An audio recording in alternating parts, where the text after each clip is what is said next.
Hi, this is Heidi Cooper of Torah Family Living, and I'm excited about tonight's interview with Greg Witter. We'll be looking at his Bible study guide that walks you chapter by chapter through the book of Romans. Right, I'd like to just get a little bit familiar with what we'll find in this Bible study guide. I know Romans is often very misunderstood, and I think a lot of us might be afraid to even tackle studying it as a result. So I'm very excited to start digging into this one.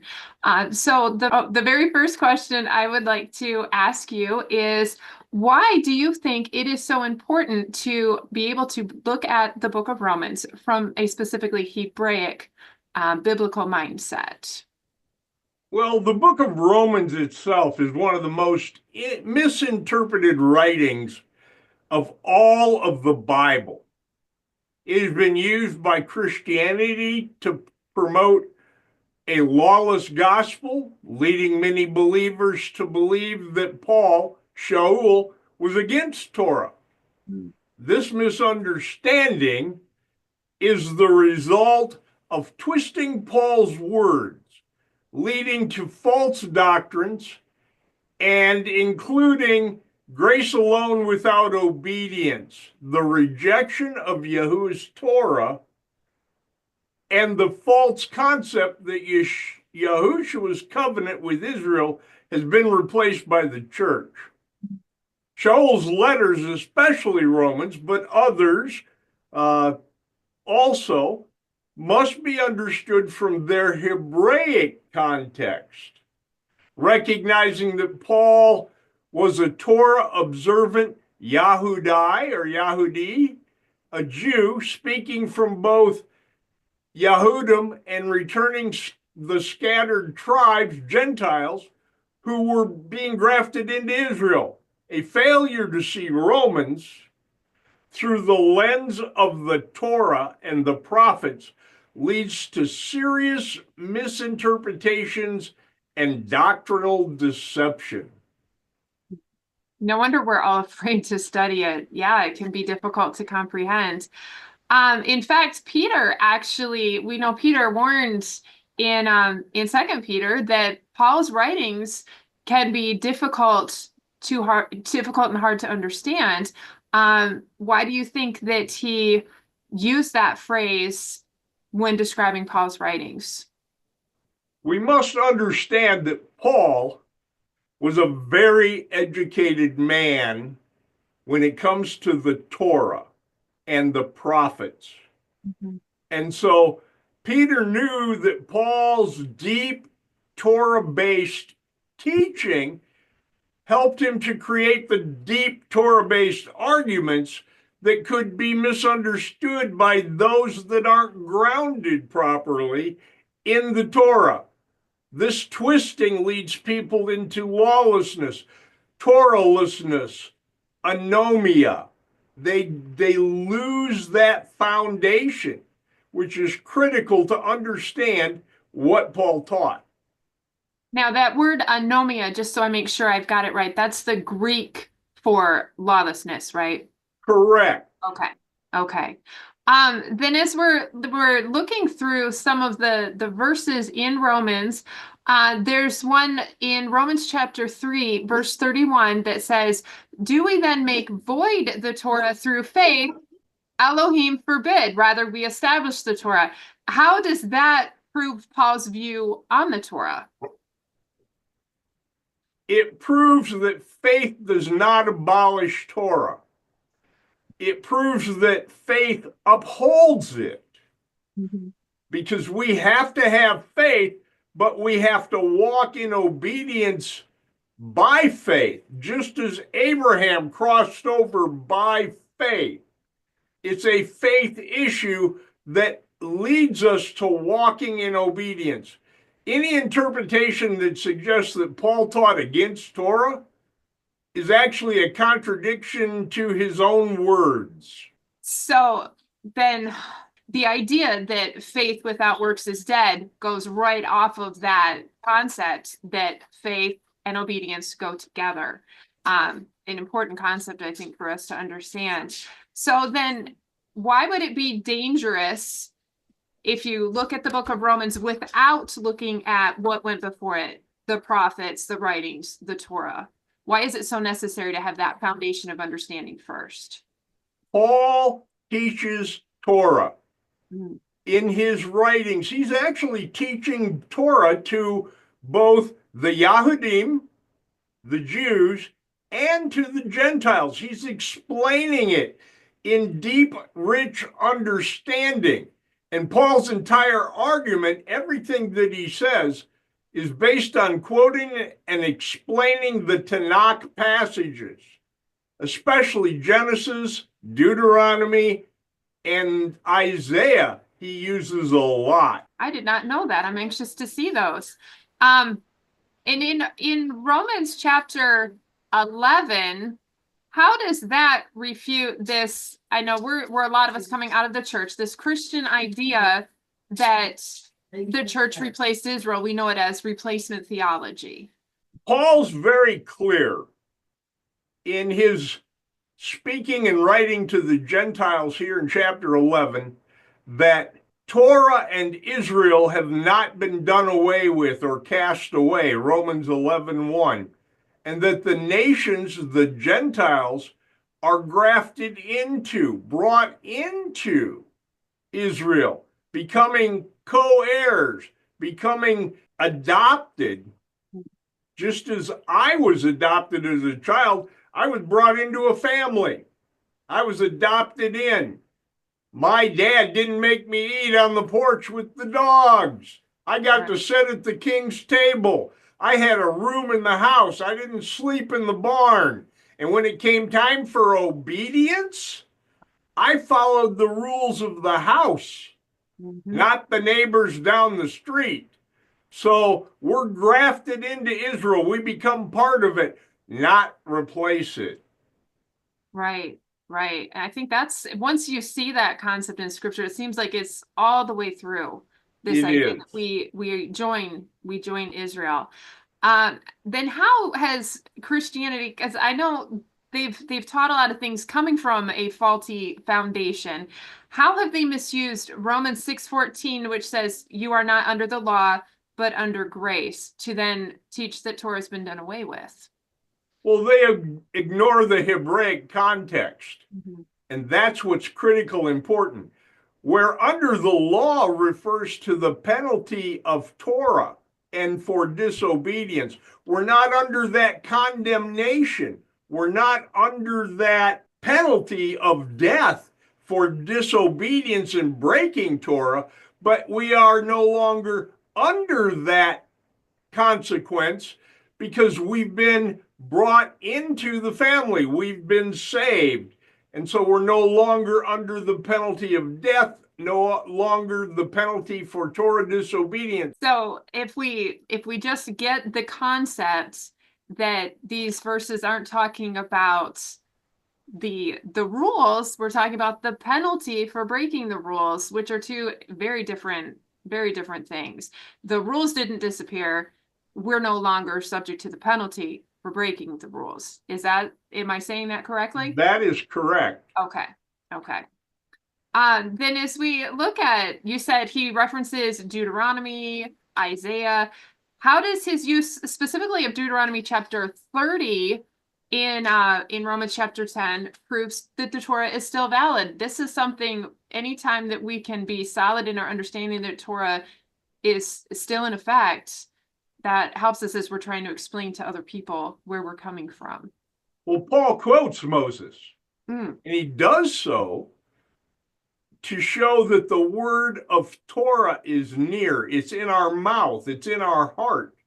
It's in our actions to be obeyed and followed. It's not done away with. It's to be lived out in our daily lives. Again, with the practical, it shows us how to live, and as you're often saying, how to walk as the Messiah walked. Right. And I'm assuming Paul does that throughout the book of Romans, the same concept. Well, the whole thought of Torah is not law. That's a Western Gentile concept. If you really research and you look into the Paleo Hebrew, you'll find that the law or Torah isn't law, but it's instructions, it's guidance, it's direction. Mm. Which is a completely different, it doesn't have the negative, icky feeling that the word law has, in my opinion. Yeah. I agree. Yep. Yep.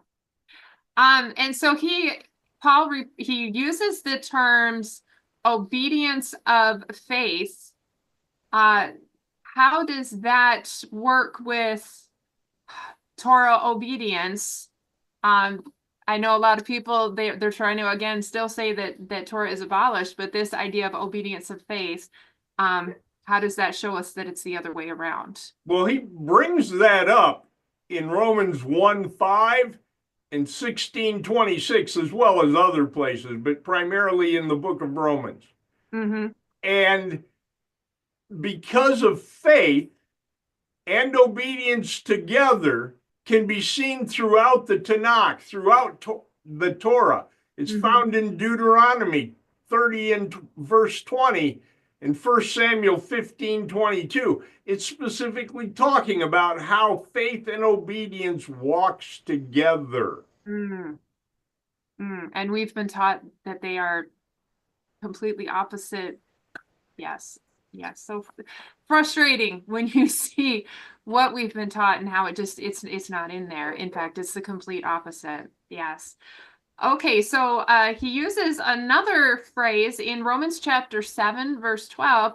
The Torah is holy, and the commandment is holy and righteous and good. How does that contradict the idea that Torah was abolished? Paul proves that he saw the Torah as something that was good and eternal, something that was not done away with. You know, you can look in the Psalms and many other places, and it talks about how the Torah is good for us. It brings us blessings. It brings us protection. It brings us light. It brings us understanding so that we can have a relationship with our Creator. Psalm 119 immediately comes to mind. I don't think it goes more than one verse in succession without talking about the law and how good it is. So, and that's just one. That's just one of the Psalms. All right, let's talk about Romans chapter 8, verse 7. It says, the carnal mind is enmity against Elohim, for it is not subject to the Torah of Elohim, nor indeed can be. Now, how does that refute Christianity's claim that the Torah is irrelevant, which of course we know it is not? Well, we battle against sin, but it starts in the mind. Mm-hmm. And so when we think about things, if we don't address it properly, if we don't immediately refute that, and we dwell upon the sin or the enmity, the carnal mind, those things that the mind likes to dwell on, whether we want to admit it or not, it is against Elohim. It's against his teachings, his Torah, his instructions. And so Paul's clearly stating that those who reject Torah are still in their fleshly mind, their sinful nature. Torah helps us gain control and get victory over that flesh and that nature. Mm-hmm. In fact, doesn't it later in Romans even use that phrase? We need to be renewing our minds. It bringing Yes, it does. I think it's some in another book where it says, but we're actually supposed to be bringing every thought captive. That we have to get a control of what we're thinking about before our actions. Right. We're in a physical battle. We're in a mental battle. We're in a spiritual battle. Mm-hmm. Unfortunately, that spiritual battle overflows into our physical world. Mm-hmm. And the mind is constantly under attack by Satan to be deceived, to be distracted, to dwell upon things that are against Elohim Mm, and against his Torah. And so we must be ready by study to prove ourselves that we can refute Satan's attacks, that we have the whole armor of Elohim on, and so that we can battle against these attacks. hmm. And all the better reason to actually take the time to work through these tougher books like Romans, because if we don't have a solid understanding and have grappled and gone through these difficult concepts, then we can't defend ourselves against these attacks. Um, I mean, I feel like I'm a decent studier, but yeah, I'm finding I need to do a whole lot better. I think maybe we all do. We all do, and me Yep, included. yep, yep. All right, let's talk about before we came on camera, we were talking about this concept of the Pauline doctrine, which I don't know that when in my particular church we heard that phrase as much. But for those who are not completely familiar with what you're referring to by the Pauline doctrine, if you could just take a minute to clarify what you're referring to first, and then I've got some questions about it. Well, people want to believe that Paul created something new, Mm, even separate from Yahushua, something different. mm, And he didn't separate from the Torah. He didn't change it. So Paul was a Torah teacher. mm, His teachings align both with Moses, Moshe, and the prophets.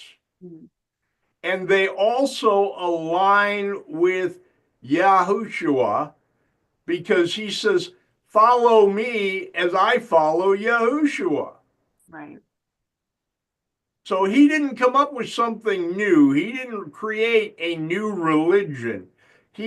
But many people want to call this the Pauline doctrine Mm, because they use and twist Paul's words to say that the Torah is done away with, that Paul didn't teach the Torah, Paul didn't keep the Sabbath, Paul didn't do all of these things.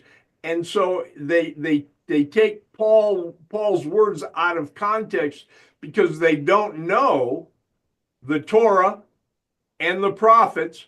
And so mm. they have no understanding of really where and what Paul was speaking of. This is why Peter said it's hard to understand him, because if you don't know that, you're not going to know what he's talking about here in the book of Romans. Yeah, my mom would refer to that as having a level of cultural literacy. You have to have a base of knowledge to understand what someone's talking about, basically. Um, so then how do the scriptures define the word faith, which we're seeing a lot in the book of Romans, and then how does Paul uphold that definition? Well, the prophet Habakkuk 2 and verse 4 talks about faith, and it means faithless and obedience. Not just belief, but faithfulness with obedience, Mm, and that the two are required. You can't you can't have one without the other. You mm, can't find righteousness without being obedient. mm, So faithfulness is what the word means. It means being full of faith and walking in obedience. mm. And as we keep seeing this concept that they both go together, I'm wondering how we were ever duped into thinking that they were conflicting ideas, when you actually start to read it, it's frustrating. We Um, were duped because we didn't understand. You weren't taught the Torah and the prophets. You weren't taught and build that foundation. So when Paul quotes something or alludes to something, you don't understand it. You don't make that connection. And Right. so that's how come we were duped. We Mm-hmm. simply accepted what we were taught to be true and Mm-hmm. never thought to question it. Right. Right. And we weren't in our Bibles enough on our own to be able to challenge it and see it for ourselves. In fact, um, in talking to a lot of people and hearing a lot of interviews about how people realized that they needed to be following what was in Torah, it was after a season of extremely thorough actually reading the Bible for themselves, and then they see it, because it's, as we're finding, it is just throughout scripture. It can't be refuted. But if we're not in that book, we're not going to see it. Like you said, we're not even going to think to ask. Right. Right. Exactly. Right. Okay. Some questions about some of his quotes. Why does Paul quote Isaiah 45:23 in Romans chapter 14, verse 11, when discussing judgment? And I didn't make a note of that verse before I highlighted all of this. But yes, why does he quote that verse in Isaiah? Because Isaiah specifically comes out and confirms that Mm, all nations, not just Israel, but all nations, mm-hmm, will ultimately bow to Yahuwah's rule mm, and his Torah. mm-hmm, See, during the millennial reign of Messiah, Torah will be the law of the land, if you will, the law of the world. right. And all of the world will be required to follow the instructions given to us in Torah. Mm. Is that the same part in Isaiah where he talks about if nations fail to come up for Sukkot, that they won't get rain for years? Is that same context That there? is exactly that same, that is Mhm. what it's talking about. Yes. Okay. Okay. I was in the right passage then. Okay. So then Romans ties to a lot of other books, doesn't it? That's what I'm finding as we're looking through this. Um, how does Romans chapter 9 verses 25 and 26 connect to Hosea's prophecy about the restoration of Israel? I know I have looked quite a bit at Hosea, um, and, and it's, yeah, there's a lot in there, but how does that connect with Romans chapter 9? Well, this is part of Mm-hmm. the promise to the northern kingdom and the lost northern tribes that they will come back to the covenant, that they're going to come back. This is, Paul alludes to and talks about, without coming out and saying it, the second Exodus Mm, or the greater Exodus. And so he is here alluding to that, some of those texts that bring that out, that the mm-hmm. lost tribes that have been scattered amongst the Gentiles are going to, in the end, in the days that we're living in, literally are going to begin to wake up and come alive while they're scattered to the Gentiles, to be lights to them, to teach the truth, and to take the gospel, the true gospel, to the four corners of the earth. And then they will be regathered, i.e., the second Exodus. The Mm-hmm. first Exodus was just a foreshadowing of what's coming and the Right. tribulation that will be surround that regathering. And it's exciting to realize that we are actually part of that taking place because we were shown this truth that, the generations before us, they didn't see. Um, that's exciting. Exciting. Very Okay. much. A question. I know people try to attack Paul in his thoughts on circumcision. So, in Romans chapter 2, 25 to 29, he talks about circumcision. How does that prove that Torah is actually first in the heart? When we get circumcised, typically it's done as a child, a baby even. Mm-hmm. It's not our choice, it's the choice of our parents. Mm. And so it is supposed to be symbolic to who we are and who we belong to. If you look at the Hebraic Hebrew understanding of it, but he is referring in referencing Deuteronomy 10:16 and 36, which teach that true circumcision is of the heart. It's not a physical thing, but it's a choice that we make. So it's not just the flesh, but the heart of the matter. We choose this day who we serve. Mm-hmm. And this is critical because if we're just doing our own thing, the physical circumcision really doesn't mean anything. Right, right. It's You end just up a like, symbol that we were circumcised as a child, whatever the case may be, mhm, whether we're part or not part of Israel. But unless we're living it out, unless we choose to make that not just a physical thing, but a spiritual thing, mhm, mhm. I is was what truly makes the difference. I was just thinking when you're talking about that, the Pharisees that Yeshua often had his altercations with, they wanted to always claim, well, we're sons of Abraham. But he was saying that that's really pointless here because you're not choosing to live as righteously.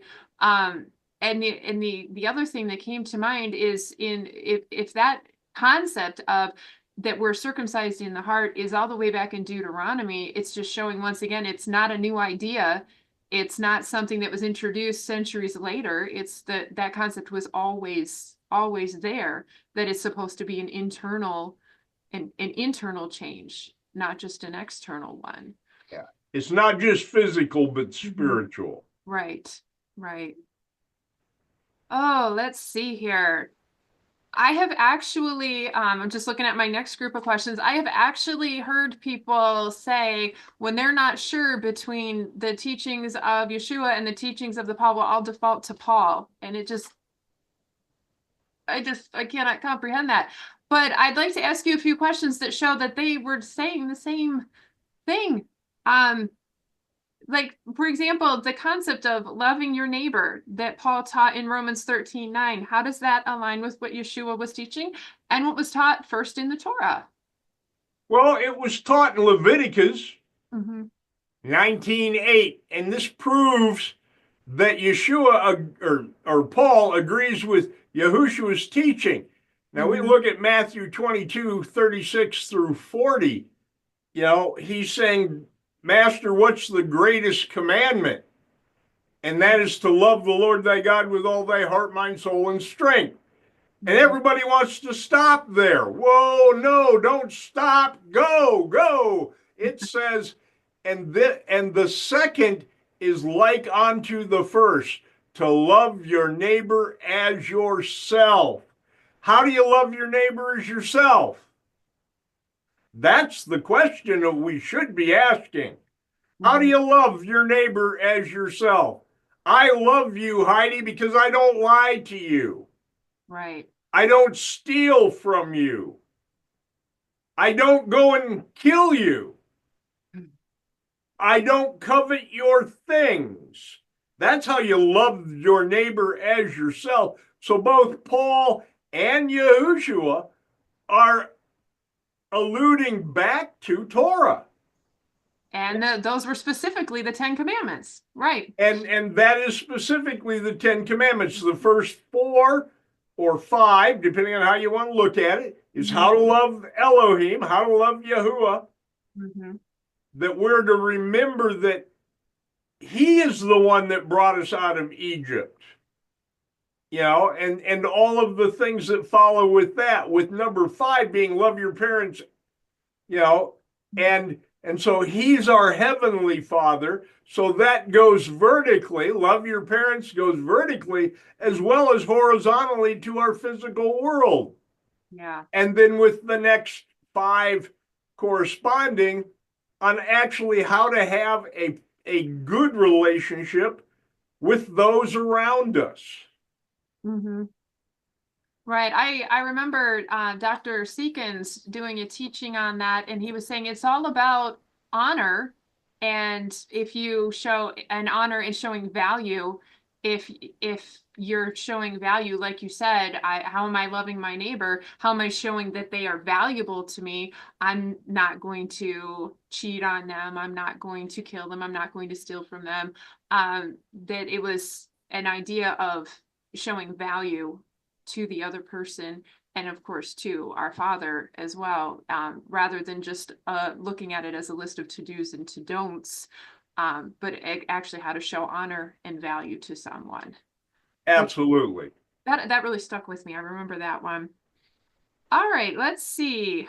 I've got a few more here. Why does Paul call Yeshua the goal of the Torah?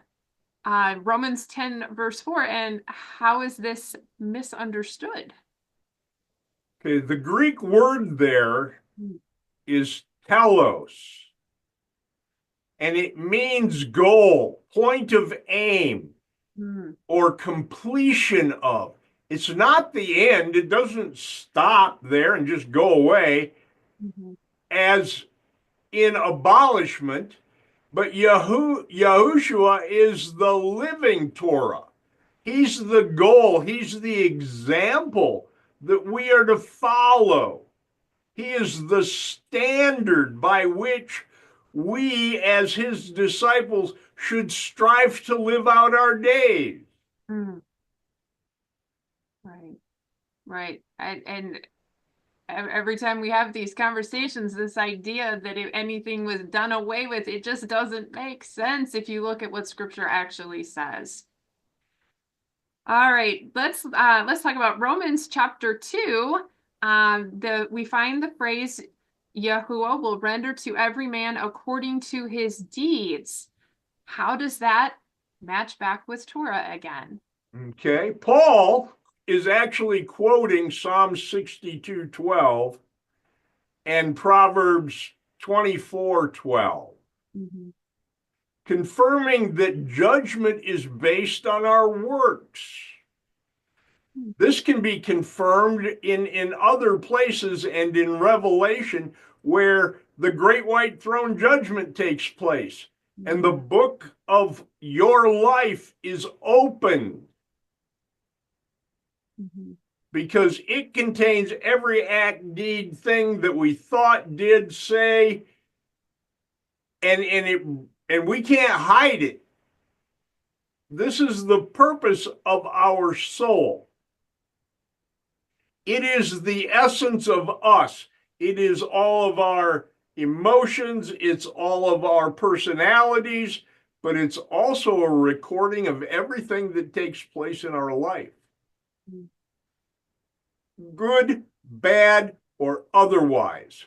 And so we will be judged based on our works, what we did, what we thought, and what we did.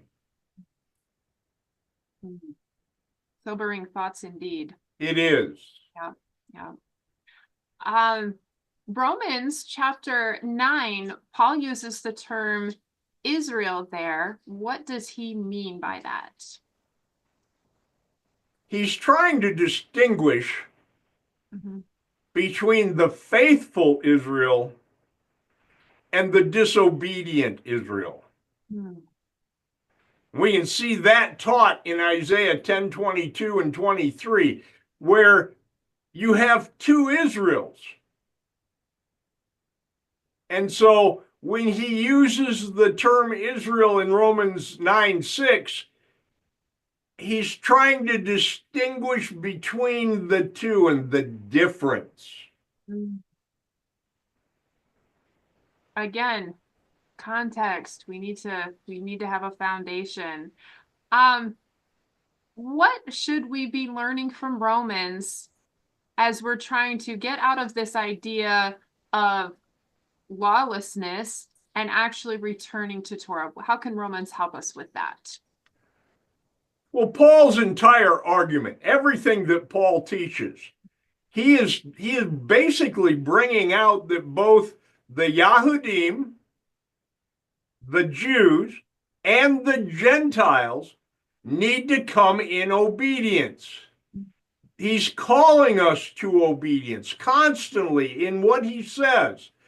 Although we twist it out of shape to say that it's just the opposite, he is busy about proving that Torah remains and that it's Yahuwah's standard for righteousness.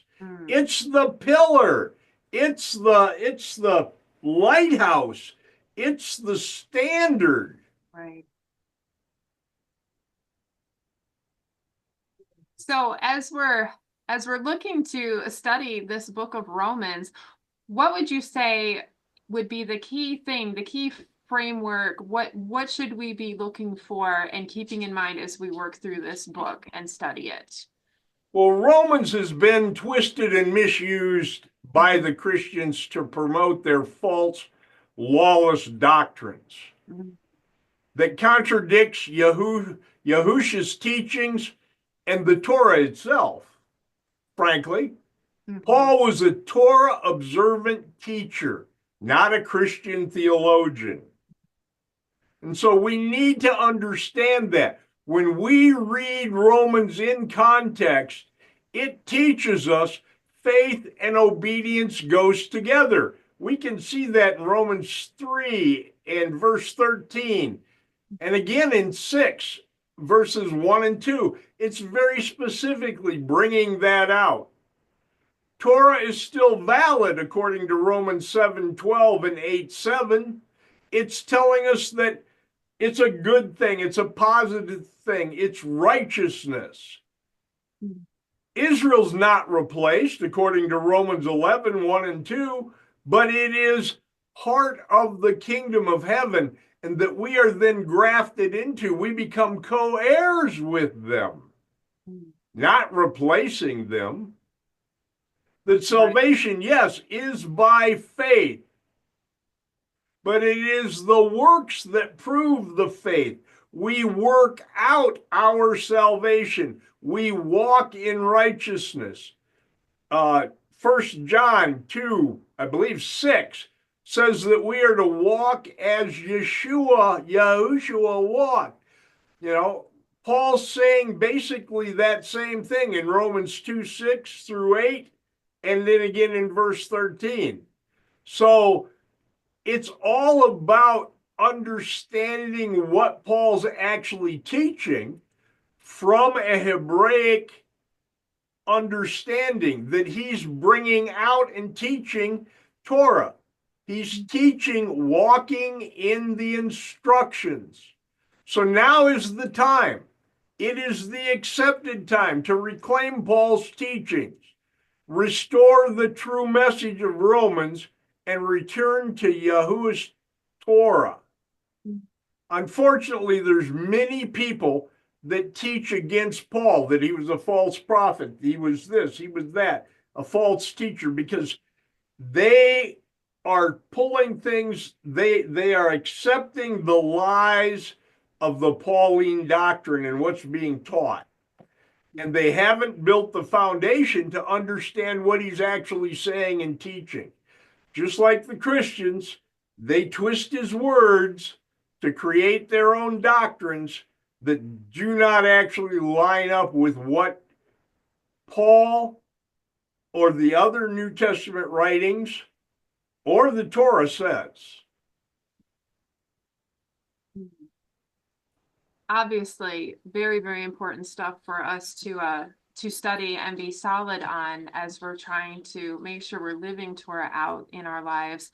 And I think this is particularly important when we're having conversations with other people that may not completely understand where we're coming from, that we've got to be solid on this. We have got to comprehend that Paul did not do away with, well, he wouldn't have had the power to do that anyway, but he most certainly did not try to say that Torah was done away with.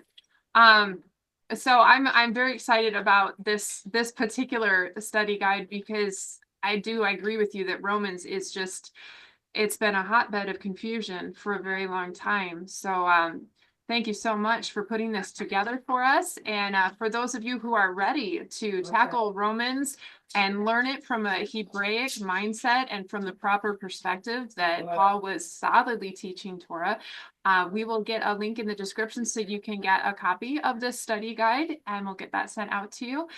So thank you very much, Greg, for showing us a bit more of all of the gems that are in the book of Romans. And we will look forward to getting solid on these truths. So again, make sure if you haven't got one already that you just check the link and go ahead and get one of these study guides. And we will see you in our next conversation, which I'm sure will be very soon. Thank you, Greg, for joining us. Thank you, Heidi, for allowing me to be part of this. Thank you very much. All right, we'll see you all next time.